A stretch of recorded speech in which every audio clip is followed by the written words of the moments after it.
Hi everyone, welcome back to another Infinity Nikki video. We recently got some huge news from Infold in their new Spilling the Tea segment, where they answered the community's most asked questions regarding upcoming content, banner reruns, the home feature, and much more. And I'm super excited to dive into it and talk about it with you guys. Now, also, I just want to apologize that I didn't get this video out sooner. I went to donate blood yesterday and it just honestly kicked me in the face, and I just did not have the energy to record anything yesterday, but I'm super excited to be doing it now. If you do enjoy the video, please remember to like and comment, and also consider subscribing to the channel as well. So the first question that was addressed was, this version update feels too empty. Once it's live, there's nothing to do and the wait between updates is too long. Please give us more content. Now, I feel like this is a pretty fair opinion to have, and I will admit the last few updates have been pretty lackluster and I haven't had a whole lot to do myself. So they have confirmed that version 1.5 will be coming out at the end of April. And with this update, we are going to be getting a huge amount of content that I think is going to be really great for the game.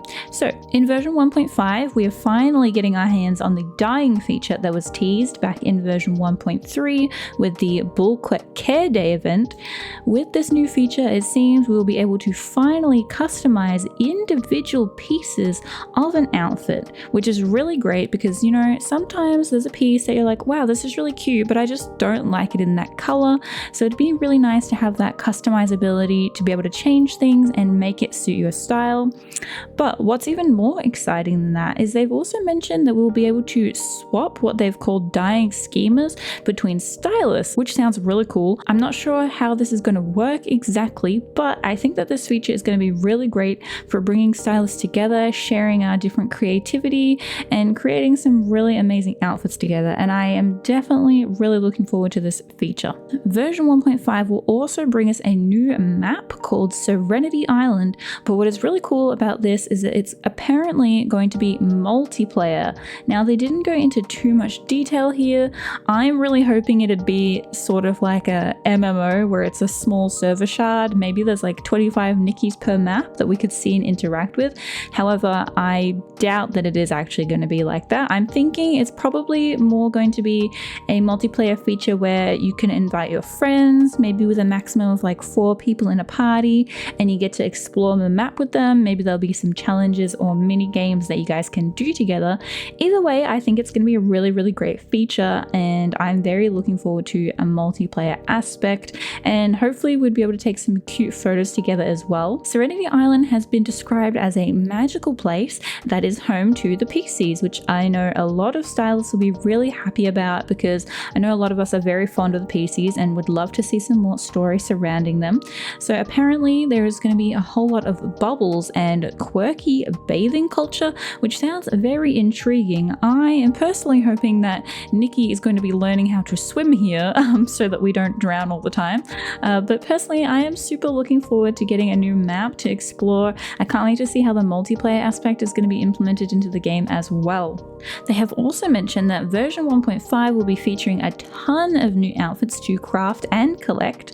They've mentioned that these outfits can be acquired from storyline, gameplay, and special events, which sounds great for our free-to-play Nikkis. Now, the next question that they addressed is, abilities should no longer be bound to a specific outfit. They should be unbound by collecting the full set or by obtaining a certain number of specific accessories. Now, I thought this was a super interesting question, especially because I hadn't really thought about having abilities not bound to specific outfits. So they replied to this by saying that as Nikki gets better at harnessing her whim after collecting a certain amount of ability outfits and completing certain story quests, stylists will have the option to use abilities without needing to wear a specific outfit. So they have basically confirmed that we will be getting this. We're not sure how soon this will be coming out, is a little bit vague, so perhaps in the near future, but I'm hoping that it is soon. Now, the next question that they address is huge and something I've been personally wondering about for a while, especially because I've never played a Nikki game before and I was unsure how banner reruns work. So the question was, we hope to get a preview of the rerun schedule for the Flutterstorm and Blooming Dreams outfits, and these were the first banners available when Infinity Nikki first released. And Infold responded by saying that both outfits will be making a comeback soon, which is great news. Both outfits will be returning during the limited time 4-star resonance periods in version 1.6 and 1.7 respectively. So we'll get Flutterstorm in 1.6 and Blooming Dreams in 1.7. They also mentioned that past resonance will carry over onto the rerun banners, which is massive because I personally wasn't able to complete the outfit for Blooming Dreams and I would really love to. And also after reaching 160 resonances, including the past resonances as well, we can unlock the exclusive dance move for Flutterstorm and the decoration Floral Rain for Blooming Dreams, which is super exciting. I'm very happy about that. Now moving on, the next question on this address is, recently the 5-star outfits have started to feel a little repetitive. It'd be great to see a wider mix of styles, not just exclusive to one country. Infold responded to this by saying that they do plan to mix things up in the future with more diverse designs. This includes things like elegant and cozy robes, dashing prince-inspired outfits, inkwash linlang designs, and futuristic fashion-forward pieces as well. I think this sounds amazing. I'm really looking forward to seeing some different styles, especially because all the 5 stars so far have basically been like beautiful gowns, which I do love, but some different designs would be a great change of pace. Now, moving on, Infold addressed everyone's most burning question at the moment regarding the home feature and when we will be getting that. So Infold has confirmed that the housing feature will be releasing in summer, so somewhere around June to August, so not too far away. With this new feature, we'll be able to build our dream home and grow crops, among many other gameplay possibilities.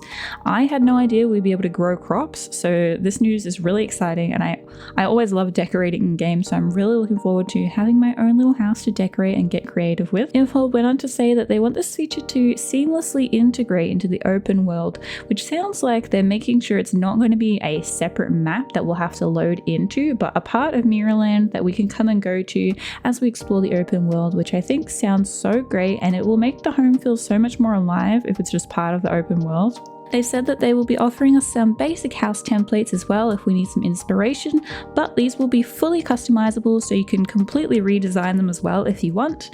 I'm super excited for this home feature. I feel like once that releases, I'm going to be playing so much Infinity Nikki, and I can't wait to create and share my house online. And I'm also so excited to just see all of the amazing designs that the community comes up with as well.